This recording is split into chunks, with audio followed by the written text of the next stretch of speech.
Assalamualaikum warahmatullahi wabarakatuh. Sebelumnya perkenalkan, nama saya Muhammad Samaulana dengan NIM 2103211000139 dari kelas Agribisnis B. Di sini saya akan membuat pembelajaran dasar-dasar ilmu tanah dengan tema klasifikasi lahan pertanian.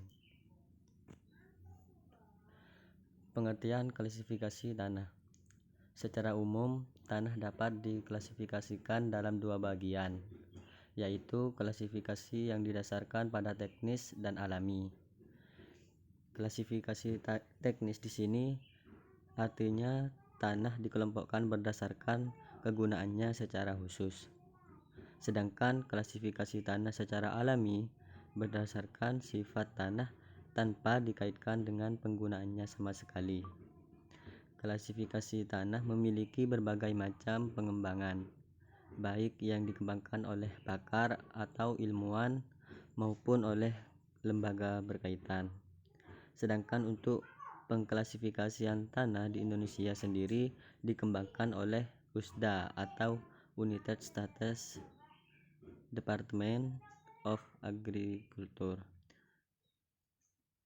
dan FAO atau UNESCO serta Pusat Penelitian Tanah atau PPT.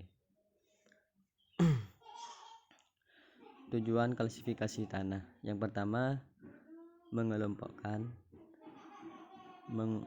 mengorganisasi, serta menata tanah.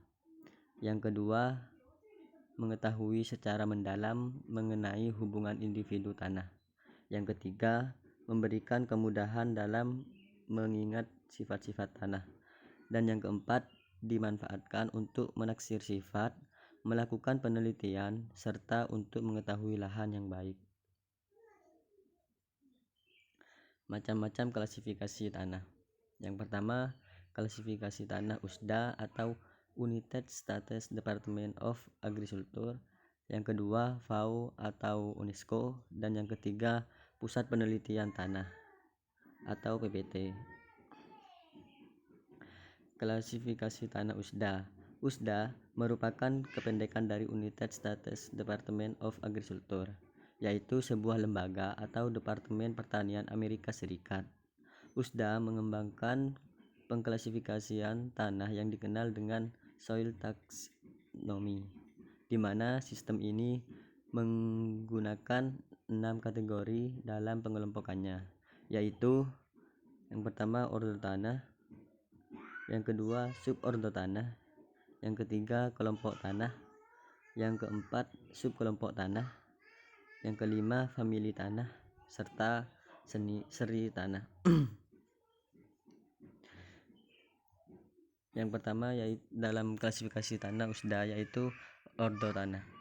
Ordo tanah dapat dibedakan atas dasar ada atau tidaknya horizon penanda serta jenis dari penanda horizon itu sendiri.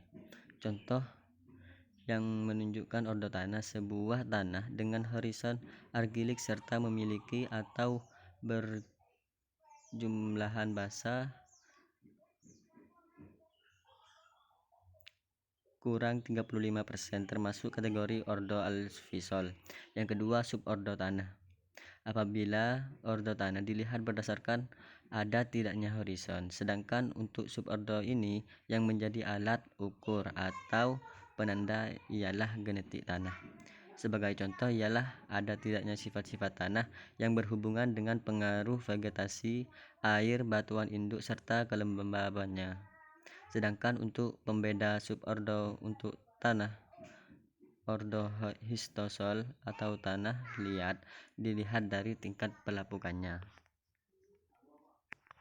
Yang ketiga, kelompok tanah. Kelompok tanah atau dalam bahasa Inggrisnya grade group ditentukan berdasarkan tingkat perkembangan tanah, regim suhu, susunan horizon, jenis tanah, kelembaban, kejenuhan basa, serta ciri lainnya. Contohnya dari sebuah nama pengelompokan tanah adalah fragiodul, yang merupakan sebuah lapisan tanah yang rapuh. Yang keempat yaitu subkelompok tanah. Subkelompok tanah sangat berkaitan erat sekali dengan kelompok tanah. di mana subkelompok ini diambil dari inti kelompok tanah. Sifat-sifat tanah dalam peralihan kelompok lain, ordo lain, subordo lain, dan bukan tanah. Contoh yaitu nama dari subkelompok tanah, salah satunya ialah Aquic fragildul. Yang kelima yaitu famili tanah. Famili tanah berkaitan erat dengan sifat-sifat tanah itu sendiri, pertanian, susunan mineral, sebaran besar butir, serta suhu pada kedalamannya sebagai pembedanya. Contoh penamaan famili yaitu Aquic fragildul, kaolinitik, isohipertermik, berliat halus. Yang keenam yaitu seri tanah. Subordo 1 ini dibedakan berdasarkan beberapa jenis, diantaranya susunan, tekstur, struktur, warna, rekahan pada tiap horizon, sifat mineral pada tiap horizon, serta sifat kimia pada tanah. Selanjutnya yaitu klasifikasi tanah FAO atau UNESCO. Yang pertama yaitu ada tanah fluvial yang merupakan sebuah tanah hasil dari endapan baru, bahan organik menurun serta tidak teratur. Yang kedua yaitu gleisol, yaitu tanah dengan sifat hidromorfik, artinya tanahnya dipengaruhi oleh air sehingga berwarna kelabu. Yang ketiga regosol, adalah tanah yang hanya memiliki epipedon ochrik serta memiliki sifat pengembang dan pengerut. Yang keempat, litosol, adalah kategori tanah dengan ketebalan hanya 10 cm atau bahkan kurang. Contoh klasifikasi tanah FAO lainnya yaitu arenosol, renzina, renker, andosol, vertisol, dan lain-lain. Mungkin hanya itu pembelajaran dari saya untuk materi dasar-dasar ilmu tanah. Kurang lebihnya mohon maaf. Wallahul muwaffiq ila aqwamit thoriq. Wassalamualaikum warahmatullahi wabarakatuh.